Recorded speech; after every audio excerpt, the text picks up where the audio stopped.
Good morning, everyone. Thank you all for coming out on this glorious day. I am Chris Goodwin with the Mississippi Department of Archives and History. If you have not already, please silence your cell phones. And welcome to the Craig H. Nielsen Auditorium here in the two Mississippi Museums for History's Lunch. A few announcements for you. Millsaps College's Rabbi Perry E. Nussbaum Lecture Series is dedicated to men and women who have stood against racial bigotry and religious prejudice. We are so proud that the 2018 Nussbaum Lecture will be delivered Friday at 1 p.m. at Millsaps College by our very own Lucy Allen, Director of the Department's Museum Division. She will present From Vision to Decision, a truth-telling journey of two Mississippi museums, and she'll be joined by Mississippi Civil Rights Museum Director Pam Jr. and Museum of Mississippi History Director Rachel Myers. So put that on your calendar, 1 o'clock this Friday at Millsaps. And then I hope that we will see you all throughout the entirety of next week. We have lots of great programs. As you can see here on Monday, April 16th, Jeff Wigand will be with us to discuss his book, The Desegregation of Public Libraries in the Jim Crow South. That program was organized by the Jackson Hines Library System, and we'll have it here. We'll have copies of his book for sale, and I believe that we'll have some members of the Tougaloo Nine, one of whom is pictured on the cover of the book, here with us. Then Wednesday of next week for History's Lunch, we'll have Carter Dalton Lyon as our speaker. He will be talking about his book, Sanctuaries of Segregation, the Story of the Jackson Church Visit Campaign. Then on the next night, Thursday, April 19th, Lonnie Bunch, the founding director of the National Museum of African American History and Culture in Washington, D.C., will deliver the 2018 Medgar Wiley Evers Lecture. We'll hold that at Galloway United Methodist Church. Please join us for that at 6 p.m. Today, we are delighted to have our longtime friend Gerard Helferich with us to discuss his fabulous and fabulously well-reviewed new book, An Unlikely Trust, Theodore Roosevelt, J.P. Morgan, and the Improbable Partnership That Remade American Business. Let me quickly skip ahead the screen that I forgot to do. Sorry about that, y'all. Reviewer Edward P. Cohn said the story, quote, shows how instead of demonizing each other, these two giants of the era set aside their equally giant-sized egos to work for the benefit of the nation. Founding Feuds author Paul Aaron wrote that the book is, quote, extraordinarily relevant at a time when Americans are again struggling to figure out the right relationship between business and government.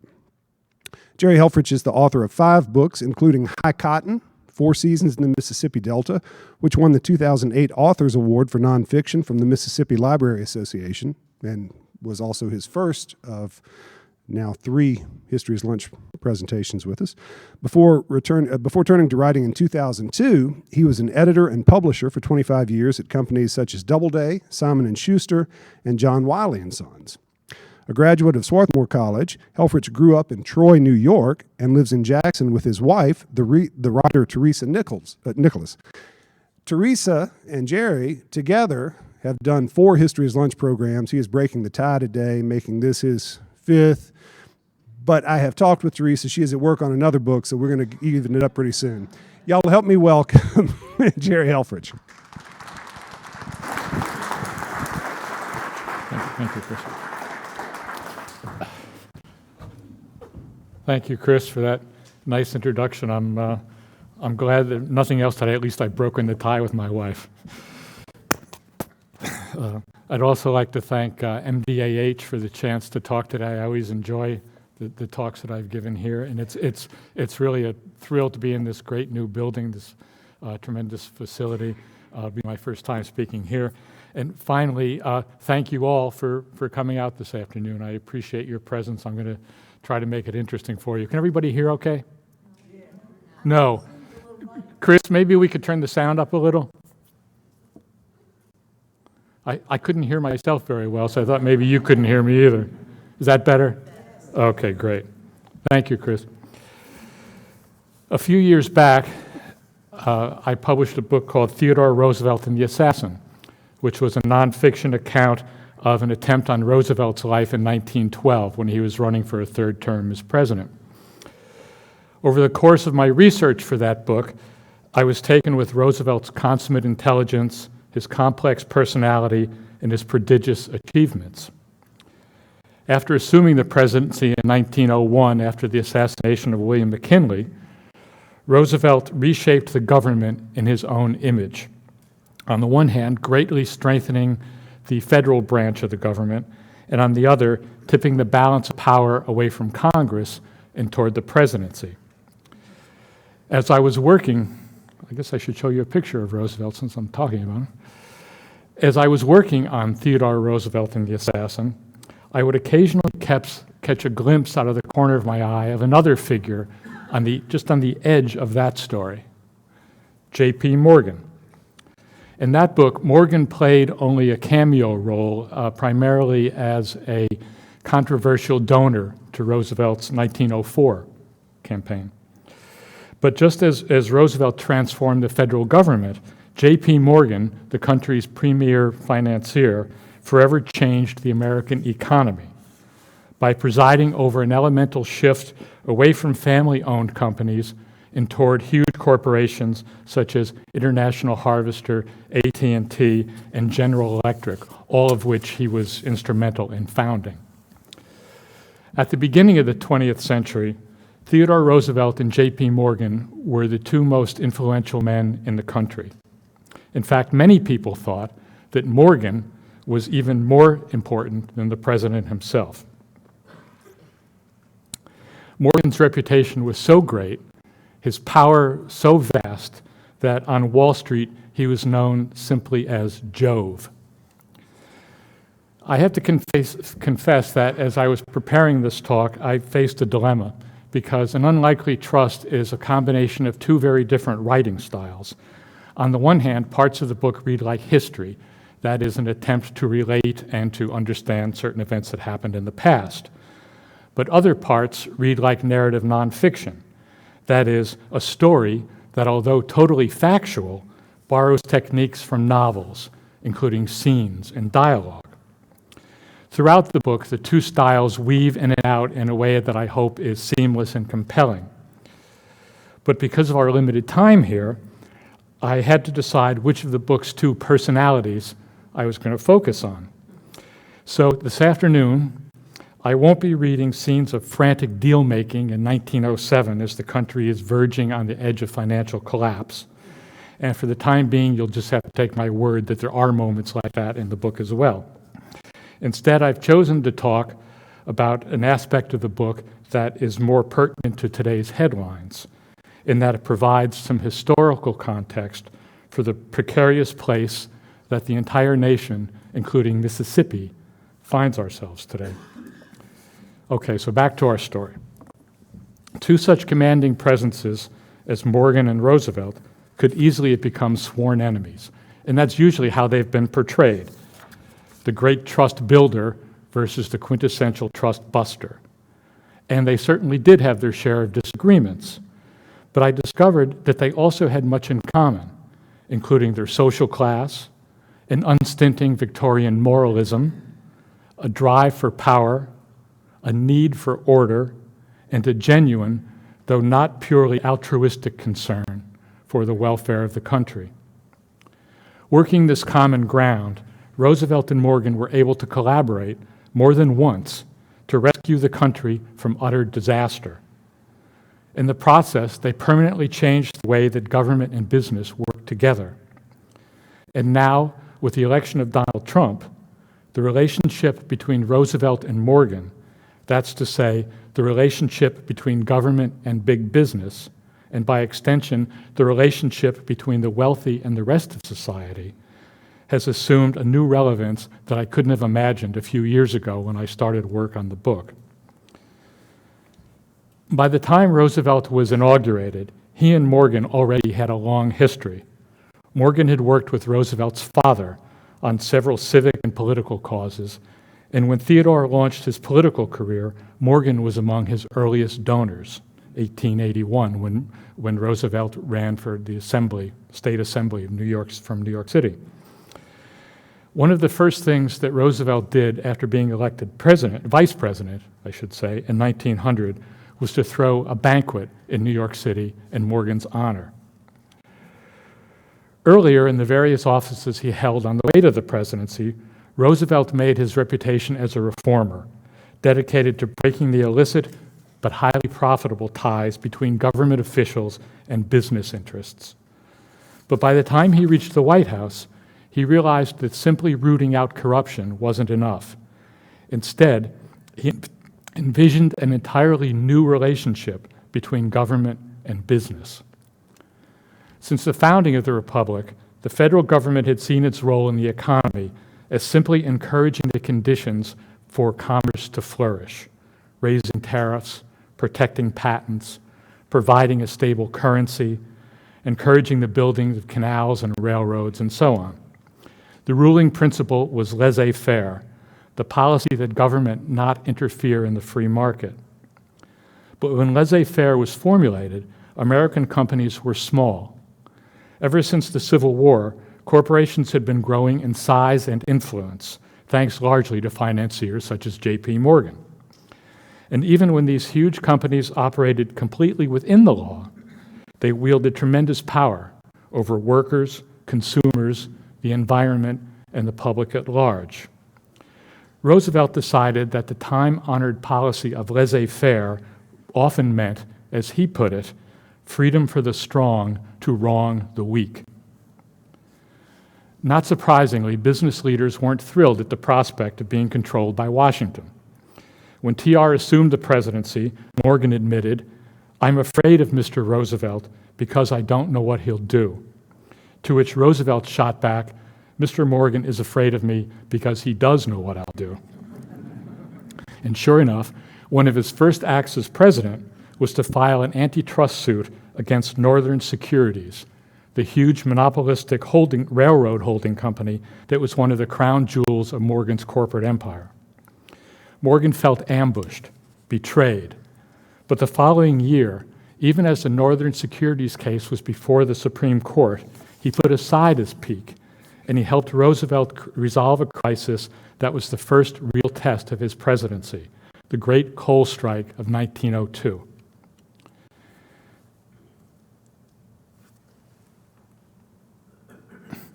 In 1900, the world ran on coal to heat homes, to cook fuel, to fuel factories and railroads. And most of that coal was mined in Pennsylvania, which produced more than twice as much as the next 10 coal-producing states combined. In May 1902, 150,000 mostly immigrant workers in Pennsylvania, miners in Pennsylvania, went on strike, demanding higher wages and better working conditions. It was one of the largest labor walkouts in the nation's history. But George Baer, the de facto leader of the mine owners, brushed aside the workers' concerns. "These men don't suffer," he said. "Why, they can't even speak English." The United Mine Workers, under the leadership of John Mitchell, offered to submit the dispute to binding arbitration, but Baer refused. "The rights and interests of the laboring men will be protected and cared for," he said, "not by the labor agitators, but by the Christian men to whom God in his infinite wisdom has given the control of the property interests of the country." Which caused the New York Times to write, "A good many people think they superintend the earth, but not many have the egregious vanity to describe themselves as its managing directors." In Pennsylvania, 80% of the coal was produced by mines belonging to the railroads that brought it to market. And those railroads, including George Baer's Pennsylvania and Philadelphia and Reading, were controlled by Pierpont Morgan. Even though the mine executives refused to negotiate with the union, Morgan very much wanted to see the strike come to an end. Throughout his long career, he'd consistently tried to inject order and stability in the economic system, and the strike was disruptive and dangerous, everything he had worked against. But even though he exercised ultimate authority over the mines, Morgan's power wasn't absolute. The owners retained considerable independence, and Morgan didn't have a lot of other talent standing in the wings if the mine owners should resign. And so all he could do was quietly cajole the operators to negotiate, even as he claimed in public that his hands were tied. As the strike dragged into summer, coal grew scarce, the price of all fuel skyrocketed, and the cost of food, rent, and other necessities soared. In New York, tenement dwellers combed the streets looking for bits of wood to burn in their kitchen stoves. Coal trains were attacked by desperate mobs. And the millions of Americans living in eastern cities began to look nervously toward winter. Civic leaders warned Roosevelt that with the advent of cold weather would come hundreds of fatalities as people froze to death in their homes, and that this in turn would spark deadly riots and all-out social warfare. Roosevelt's Attorney General, who had the memorable but unenviable name of Philander Knox, advised him that the president had no constitutional power to resolve the strike. But Roosevelt espoused an activist vision of the presidency, believing that he had the legal authority to do anything as long as it wasn't specifically against the Constitution or other law. And so finally, in October 1902, he took the greatest risk of his young presidency, and he made the totally unprecedented step of inviting representatives of the union and the owners to meet with him in Washington to resolve the walkout. But the summit was a disaster. The owners were belligerent and unyielding, prompting Roosevelt to grumble that he wanted to throw George Bear out his office window. And the meeting ended with the two sides even further apart. With winter not far off, the president, in typical Roosevelt fashion, secretly planned a military response to the crisis. He would order the army to seize the mines and dig the coal. But before that scheme could be carried out, his Secretary of War and longtime advisor and mentor, Elihu Root, suggested another idea. What if Root, acting confidentially and as a private citizen, not as a cabinet member, met personally with J.P. Morgan and made one last plea for him to intervene? Roosevelt gave his approval, and so on October 11th, Reuben Morgan met on Morgan's yacht, the Corsair, moored in the Hudson River, and they hashed out a hurried, handwritten agreement committing the mine owners to binding arbitration.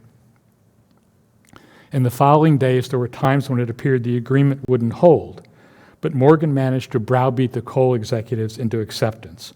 The strike ended, the coal famine eased, and Roosevelt deeply appreciated the crucial help that Morgan had provided. The arbitration board, by the way, eventually granted most of the miners' demands. The settling of the strike gave Roosevelt the first major success of his administration, burnishing his personal popularity and enhancing his image as a decisive deal-maker. It was also a victory for his vision of an empowered activist executive branch. And the episode set an enduring precedent because even today, through various agencies, the federal government still arbitrates conflicts between labor and industry. And the seed for those agencies, as well as the larger principle that in labor disputes, the federal government represents not the interests of workers or management, but the interests of the people as a whole, was planted during the Great Coal Strike of 1902. The strike would prove a watershed not only for the relationship between labor and industry, but also between the relationship between J.P. Morgan and Theodore Roosevelt. Over the course of his presidency, Roosevelt would file more than 40 antitrust suits against corporations such as the meatpacker Swift and Company, the American Tobacco Company, and John D. Rockefeller's Standard Oil. But after Northern Securities, which the Supreme Court would ultimately decide in the government's favor in 1904, he would never again prosecute a firm controlled by J.P. Morgan. In 1904, Morgan contributed a hefty $150,000 to Roosevelt's election campaign. During his second term, Roosevelt took other steps to rein in the corporations, signing laws to regulate the railroads, to ensure the purity of the nation's food and medicine, and to restrict development on federal land. But during these years, he also extended the extraordinary unofficial collaboration with J.P. Morgan.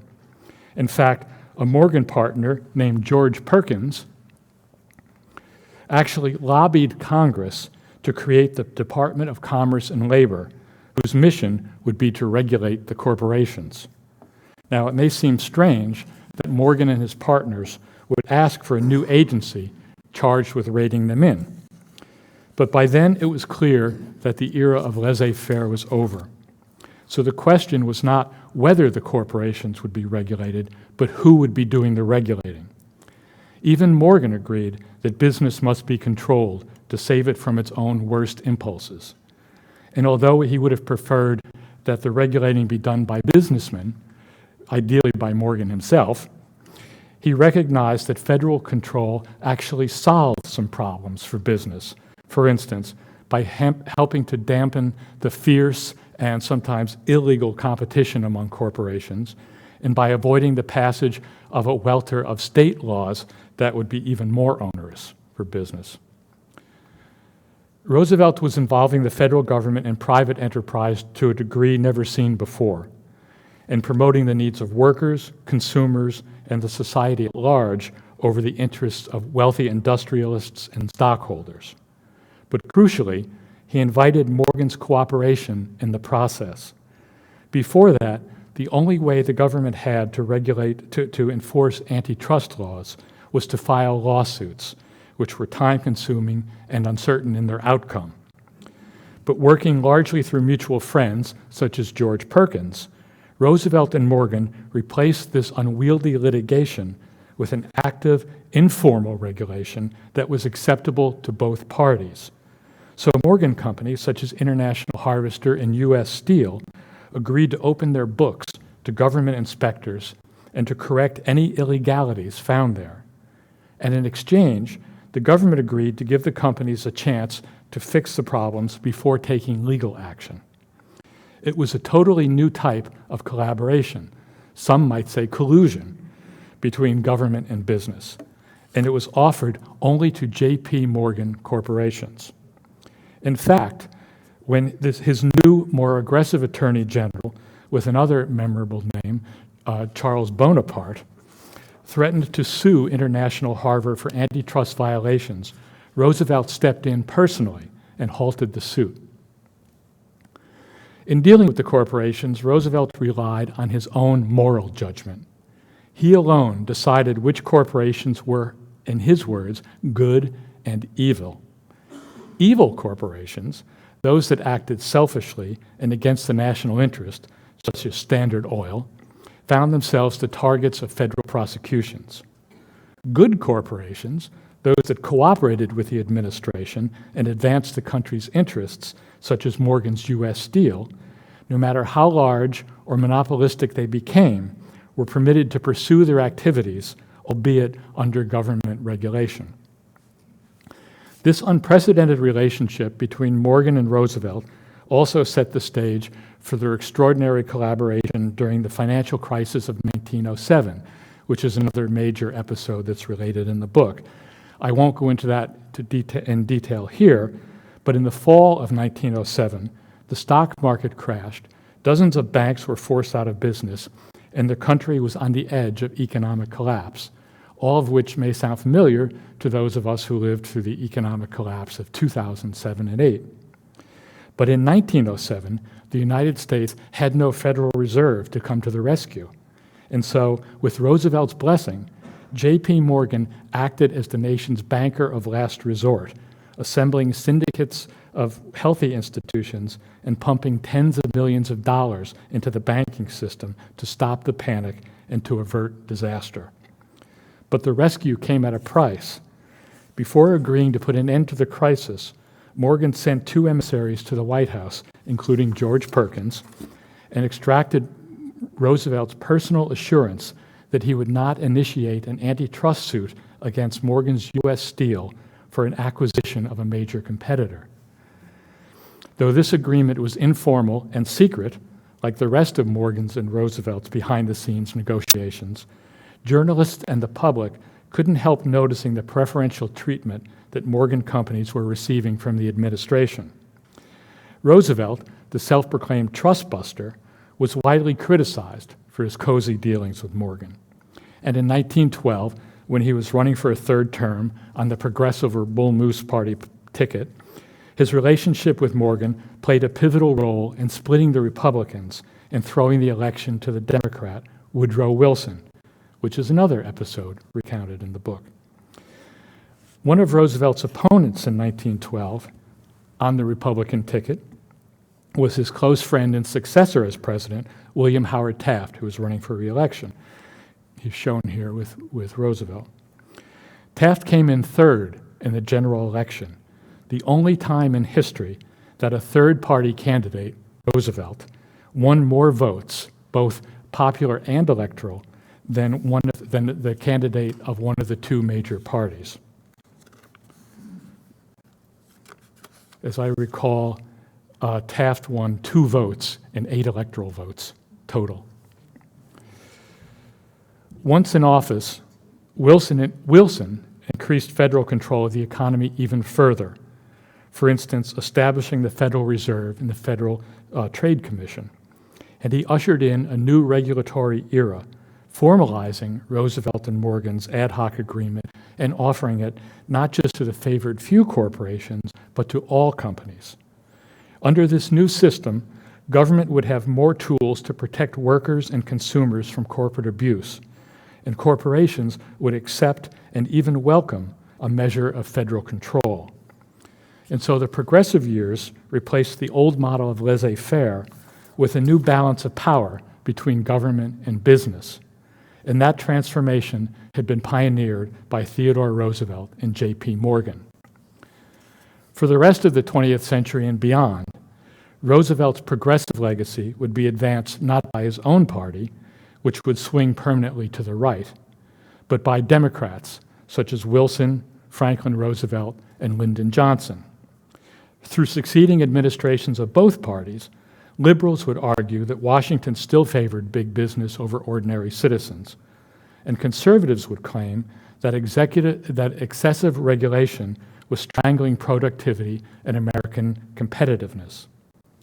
For the past 4 decades, since the days of Richard Nixon, the general trend, with notable exceptions such as the administration of Barack Obama, has actually been away from government regulation and away from programs protecting against corporate abuses.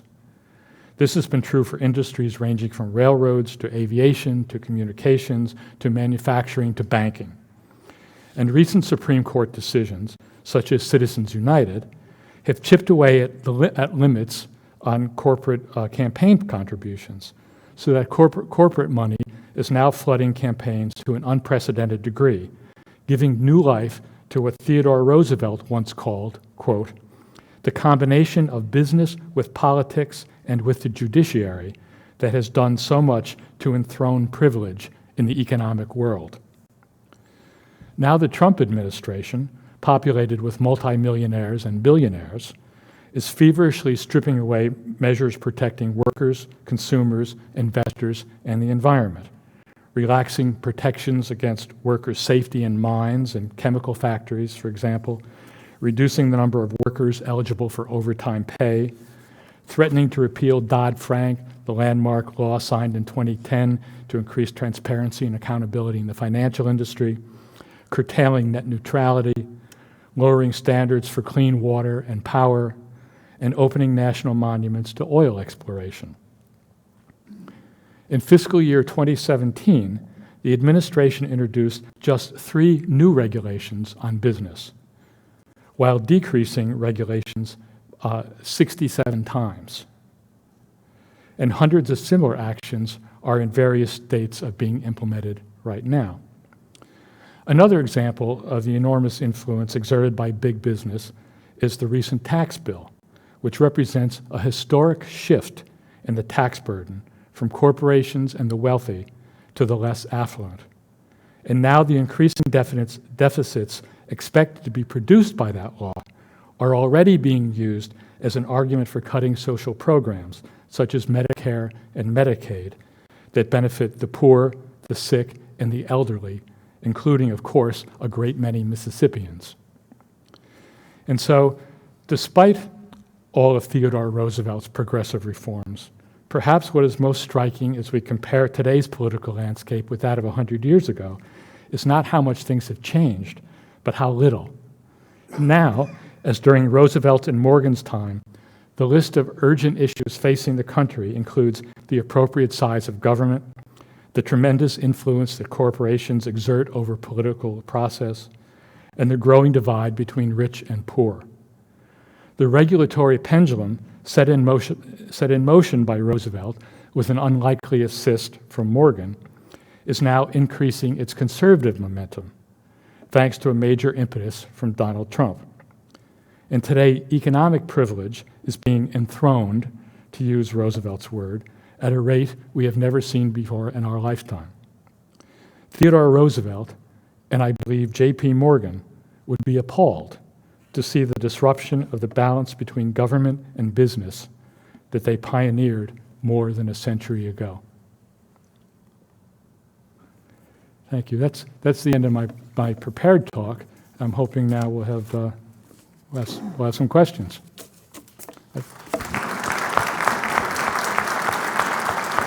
Thank you. If anyone has a question, I'll bring the microphone Chris to you. has a mic.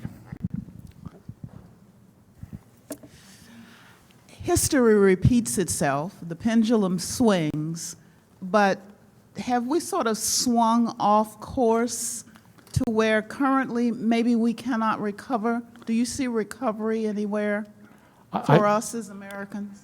Yeah, I do. I think that, a pendulum has a fixed point on top, and it goes one way until it reaches the maximum, then it swings back the other way. Well, it's been a big shift, but I would say it's still a pendulum. And I think that anything that's being done now can be undone with, depending on the results of certain elections. I don't think there's anything. I mean, the regulations that the Trump administration is now undoing are all through executive action. There hasn't even been any, in the most part, I don't know if that's literally true, but most of it's been through executive action. Obama increased regulation through executive action. Trump is decreasing regulation through executive action. The legislature, the Congress, wasn't even involved. The president could do it on his own. So I don't see why the next occupant of the White House couldn't undo the things that are being done. If oil wells are erected in a national monument, like Bears Ears in Utah, for instance, it might be a little harder to get those out. But in terms of, so specifics may be rooted in, but I think in general terms, the pendulums can swing the other way again.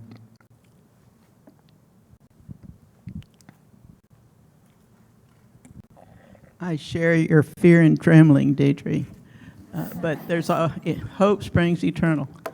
For those of us in the audience who might be thoroughly ignorant in economics, please help me understand. I thought Alexander Hamilton created the federal banking system. Yes. And you just attributed its forerunner to J.P. Morgan, and I don't understand the difference. The United States had a central bank, and Andrew Jackson allowed the charter to lapse. So we had a central bank, we lost the central bank, and it wasn't until 1913, I believe, that central bank was created, the Fed was created again. And the Fed is a uniquely American institution. It's not a central bank the way European central banks operate. The Fed reflects, it was really a very clever compromise. It reflects the federal structure of the American government in general. So instead of one central banking control, the Fed actually consists of 12 privately owned banks. The Fed is actually, the member banks of the Fed are actually privately owned. They're not branches of the government, but those 12 banks are under central federal government control. So it mirrors the same sort of federal structure that the country as a whole has.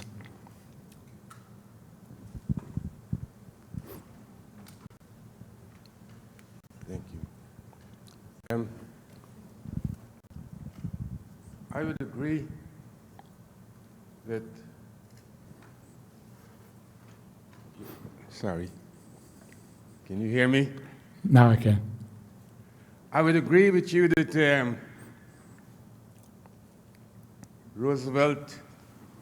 President Roosevelt and Morgan did during the progressive era,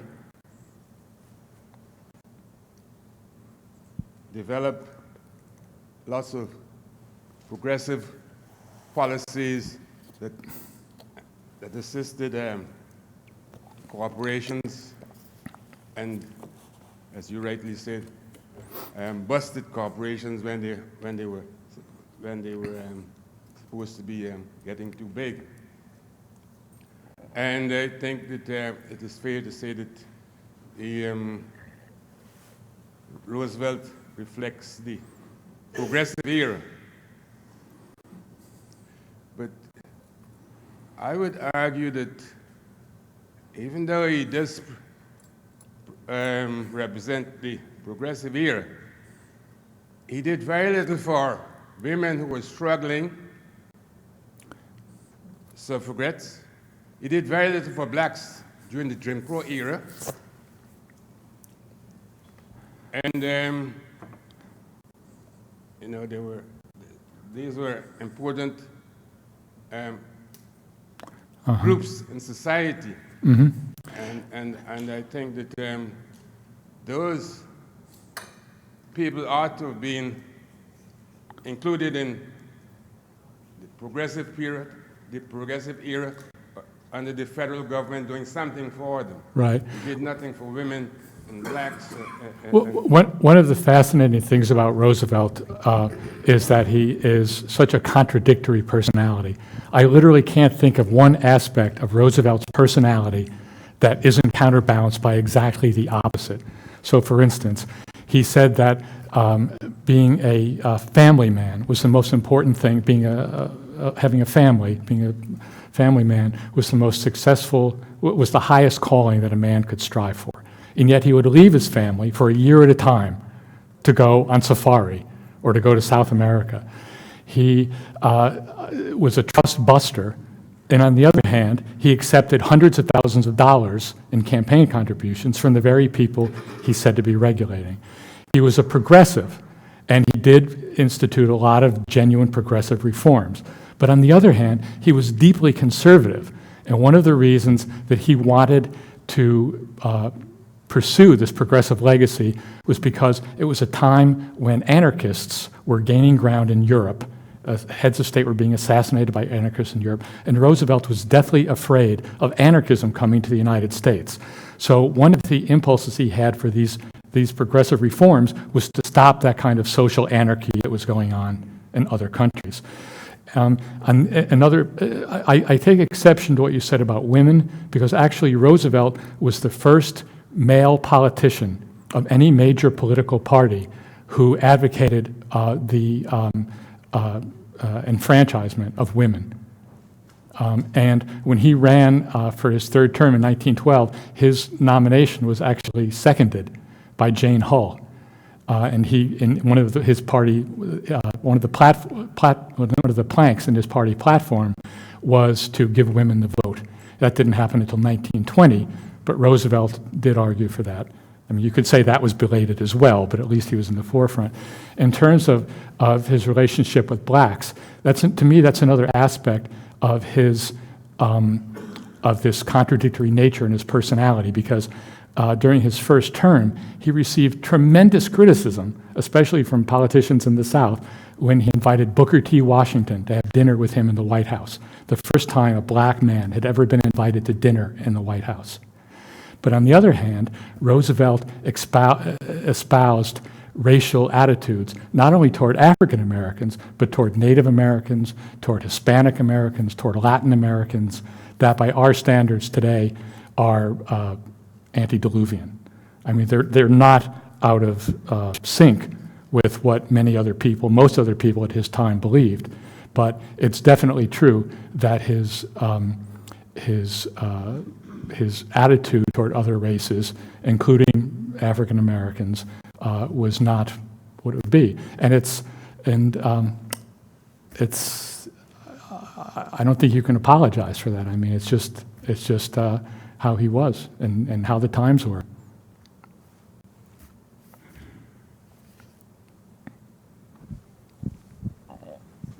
I'll talk loud. It strikes me that it's very likely that Roosevelt could not be nominated in a Republican primary today. And I'm interested in your thoughts on sort of where on the political spectrum he might find himself were he to join us, and whether there are current figures on the national scene that you think comparable in any way. Yeah, I think both Morgan and Roosevelt were unique, and they've never been repeated. Morgan, because he was so instrumental in building up the American economy into something totally different scale than it was before him. He made himself redundant. He made himself unnecessary. No one could take Morgan's place. And the same is true with Roosevelt. No one ever took Roosevelt's place. CNN has an annual poll of presidential historians, and they rank each president according to overall job performance and in a different number of different categories. And Roosevelt is generally fourth. He's the only president who is considered, among our greatest presidents, who was not president during a time of crisis. The others are Washington, through military crisis, wars. The others are Washington, Lincoln, and Franklin Roosevelt. And then Teddy is generally considered fourth. So I don't think there is anybody on the scene today that is like Roosevelt. I can see sort of glimpses of him in different people. I think in his progressive stances and his sort of offbeat personality, sometimes I see Bernie Sanders. But I can't really think of anybody that would take his place. Anybody who has that genuine concern for those who are less fortunate, mixed with this fundamentally conservative approach of preserving the status quo. I don't know. Does anybody else have any ideas? Does anybody on the scene today remind anyone else of Teddy Roosevelt? No.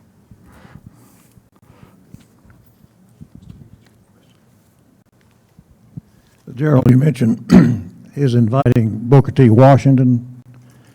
Also, he came to the defense of Minnie Gaddings Cox, who was the black postmistress in Indianola, and that infuriated white Mississippians. That's right. That was another thing on his ledger on the good side. He also appointed more blacks to federal positions, largely in the post office, than any president before him.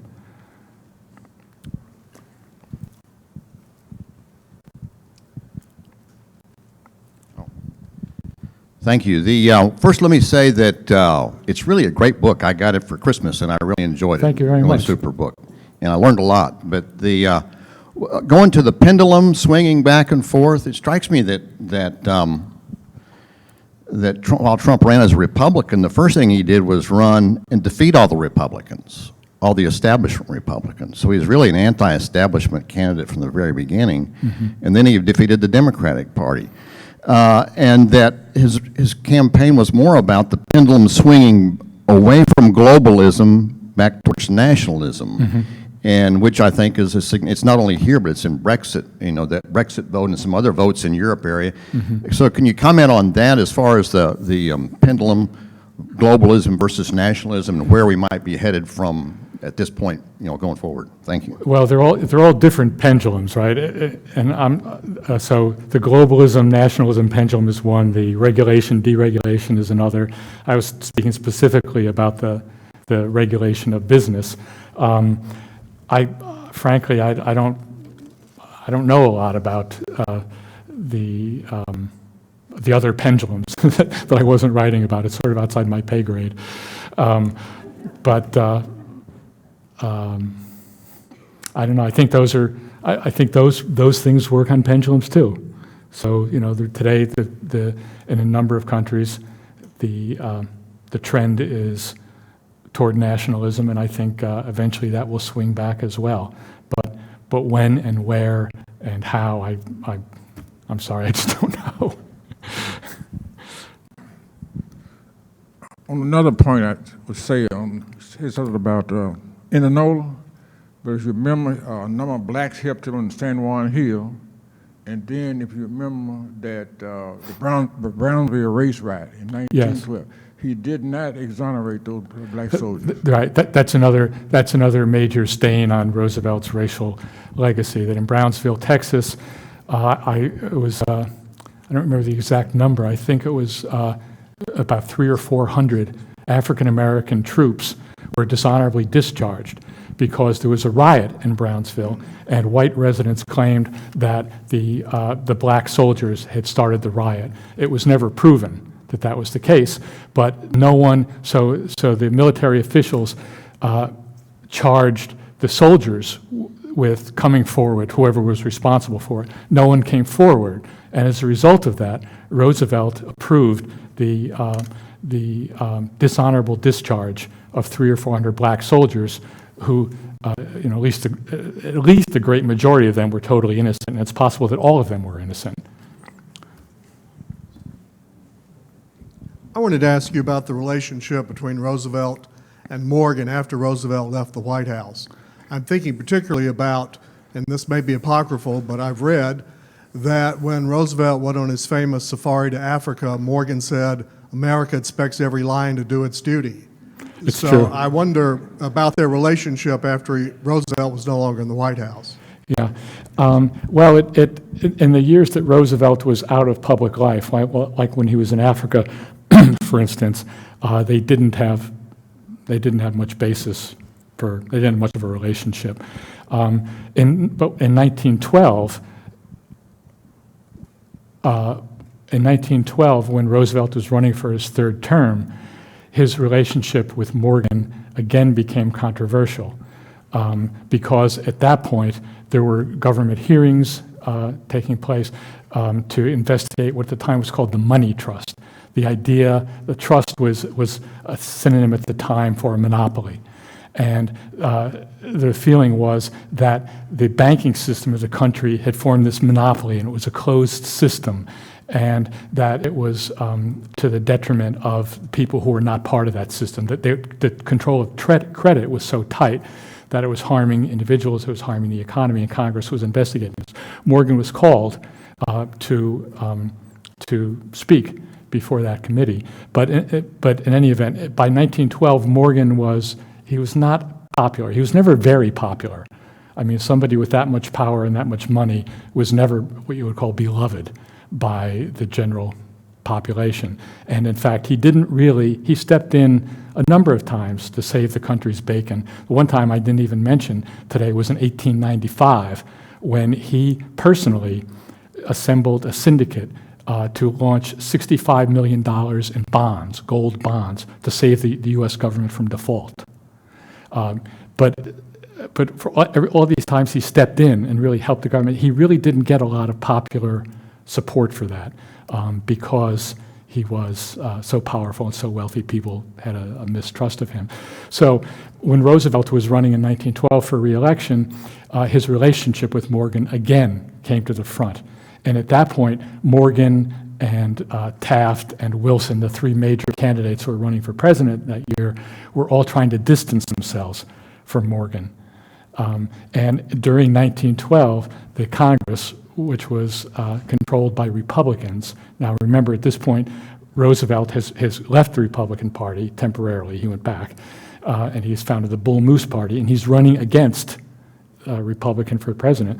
The Republican Party in Congress started hearings to investigate campaign contributions that Morgan made to Roosevelt in 1904. So at that point,